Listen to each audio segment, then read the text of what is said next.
If you're coming over from a tool such as Zendesk, you're probably really familiar with the inbox type of view for your service team. Well, HubSpot recently rolled out what is called Help Desk within HubSpot Service Hub. And today I wanted to give you a quick view of what Help Desk looks like and all of the new features that enhance the functionality within Service Hub. Let's take a look. So at the time of me filming this, Help Desk is in beta. But you will be able to find it under Service and under Help Desk if you opt into the beta. Do reach out to your account manager or to customer support to help you get opted into that beta. But what you're seeing here, this is the Help Desk flow, and what you're going to notice is that it looks very similar to how Zendesk and other types of service point solution tools work. However, it is going to still have that robust features that come along with having the centralized CRM. So let's look at this a little bit. So on the left-hand side, what you're noticing is the way that we can filter through the tickets that are assigned to me, or just the overall ticket. So if you're a team that's really used to picking off the top, you can use unassigned ticket queues. And then you can also see things like all open and my team's open as well. And then you can also create custom views, and this is really the answer to a lot of teams that have views set up in Zendesk to create queues for specific teams. That's a great way to be able to view this inside of Help Desk. One of the reasons that Help Desk is incredibly powerful is that it does allow you to view the ticket and the conversation all in one. So I'm going to go ahead and just click into my ticket here, and what you'll notice is that it's going to open my conversation here in the middle, and I do have the ability to see, in this case it is form that's being filled out, so I'm going to be answering an email.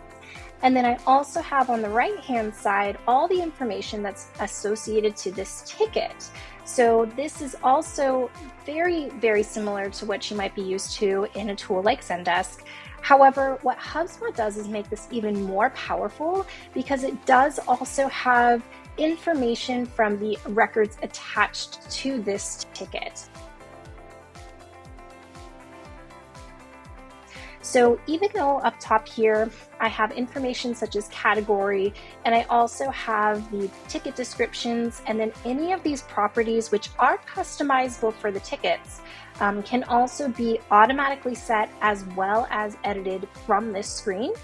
But what you're also going to find is that I have the ability to see both the contact and company records, any associated past tickets or open tickets, any attachments with this individual, and various other records that are able to pop up here right within your view. What this is going to give you is like a true ability to get contextual information on who this customer is, who the individual is, but also what account they're coming from, which is really helpful from a service point of view. You can work your tickets in this view. So for instance, as you're responding, you can move the ticket status automatically, or you can use the automation of the ticket pipeline to govern ticket status, so it does not need to be done manually. And then the other thing that you may notice here too is that HubSpot does not push you into specific ticket statuses. We can customize your ticket status based off of your process. So this gives you even more functionality, and it also gives you the ability to have more than one pipeline with different ticket statuses. So essentially what this means is that you can have more than one ticket process, more than one workflow that tickets are going through, and that will allow you to have more granularity, not only in being able to organize and track those issues with clients, but also to be able to see where they are in their particular status, in their particular stage of that pipeline. Now you'll notice here that I have the ticket ID. You're still going to be able to open that ticket ID if you're used to using tickets in HubSpot. And then you'll see it as the normal ticket record. if this is the first time you're seeing a ticket record, it very much looks very similar to what a contact or a company looks like. It has all the information that we just saw on the right-hand side of our help desk screen. And it also has all the information that we saw associated to the ticket, but this is just kind of like a all-in-one view. And you'll notice that the pipeline is here as well. And if you've never seen a pipeline in HubSpot, what that pipeline is going to look like is a overall flow of being able to see tickets in a very high level overview. So you can see all the different tickets and what status they're sitting in those pipelines. But back to Help Desk, because this is really the answer to those teams looking for the ability to have a Zendesk type inbox in their system.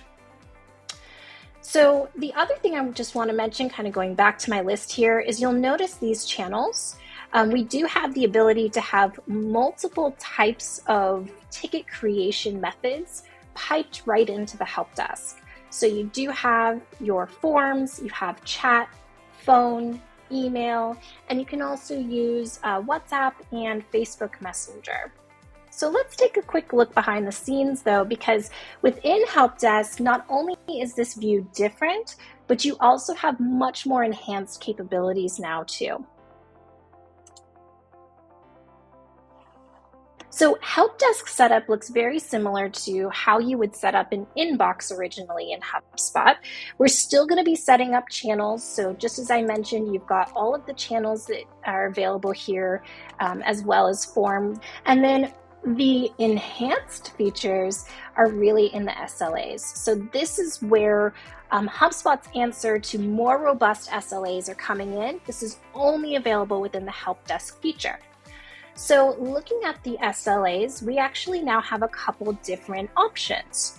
First is that we can work off of working hours, and we can set up our team's working hours, or we can have a 24/7 SLA.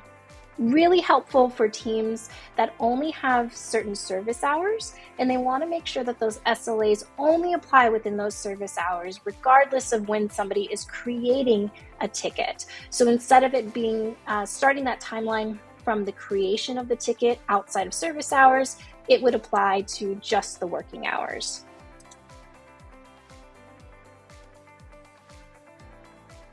Now, even on top of that, we have more options for our SLA goals, and these are out of the box with HubSpot. So we have our goals for time to reply and time to close, and we can turn this on, and what you're going to notice is that it has three kind of levels here. So one is time to first reply, which you can get down to even the minutes if needed. You have time to next reply. So if you get a response, how soon do you need to respond to that ticket again? And then also time to close. And then what's also great about this is that we can customize how soon do we want to know if this ticket is almost overdue.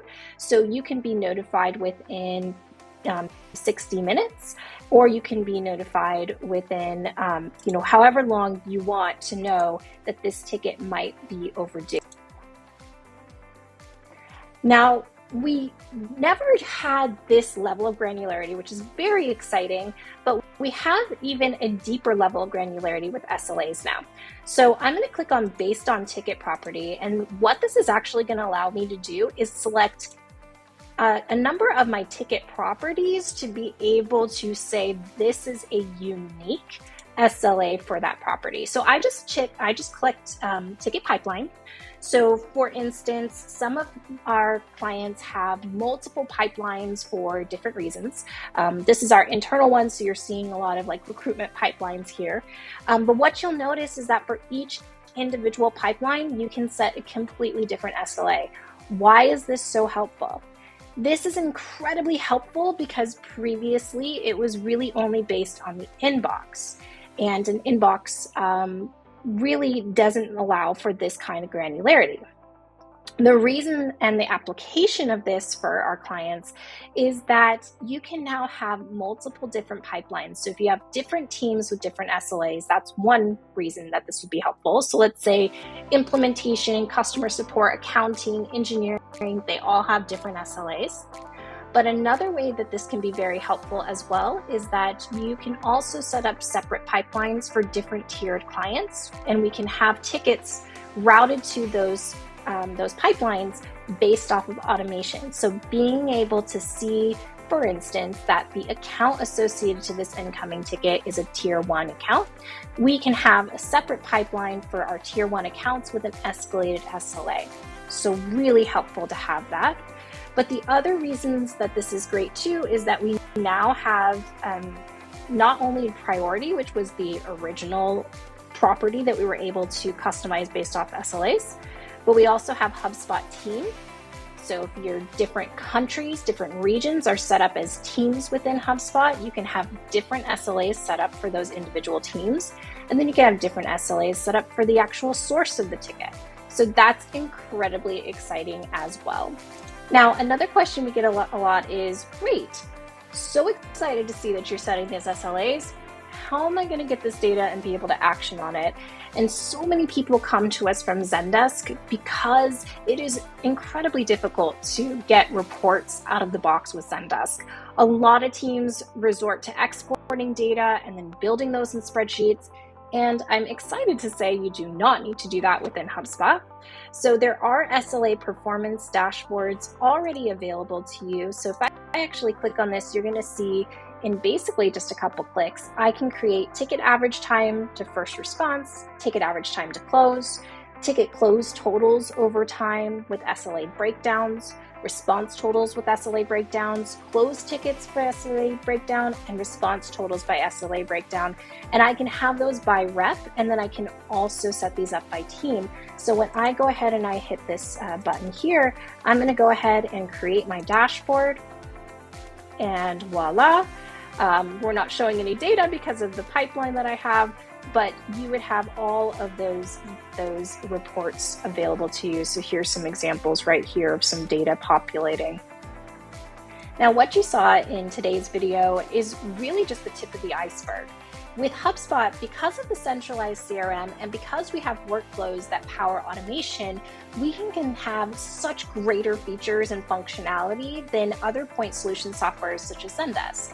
So for instance, things that we have to add on to Zendesk like chat flows and live chat and the knowledge base are all native within the HubSpot tools. So what that means is that you can also enable a lot more efficiency for your team, curb the number of tickets that are coming up, and provide more of that self-service aspect to your customers through things like knowledge base enabled chats, for example. So I hope this helped you understand a little bit more about Help Desk and the power that it brings to teams, and also to understand how, if you are thinking about or are already moving from a tool like Zendesk, how HubSpot can mirror the workflow that you have today with your teams. If you have any questions, we are HubSpot Service Hub experts, and we'd be happy to help you out. Thanks for listening, and make sure to subscribe.